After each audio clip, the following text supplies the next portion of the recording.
Something I forgot to mention in the previous video. If you're when you're trying to find your Taylor series, rather than having to write this and then differentiate it each step of the way, if you can try to memorize this formula. So really, when it comes to the Taylor series, you're really trying to figure out all these coefficients. You're trying to figure out all these coefficients. So if you look at this formula, for your first term, a0. So n equals 0. If you put it into here, put 0 into here, this whole thing here will be 1. Anything to the power of 0 will be 1. This thing here will be 1. So for your a sub 0, you would put 0 into here, giving you f0. f0 is really the original function evaluated at a. So if you want to know your first coefficient, it would be you evaluating the original function at a.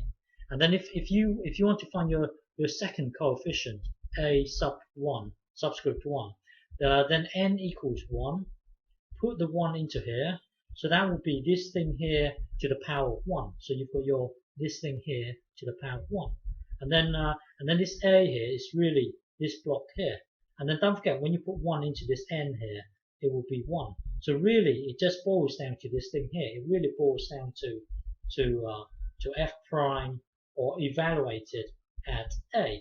So if you can, try to use a formula rather than having to write this, differentiate it. So if you look at the third coefficient, so when n equals 2, say, put it into here. So you're going to get this thing squared. You're going to get this thing squared. So for your a2, well, don't forget when you put 2 into here, so you're going to have this 2 evaluated at a over 2. So for this coefficient, it would be you differentiating it twice, and then evaluated at a, and then divided by 2, and blah blah blah and so on. So rather than having to write all these, if you can, try to use this formula.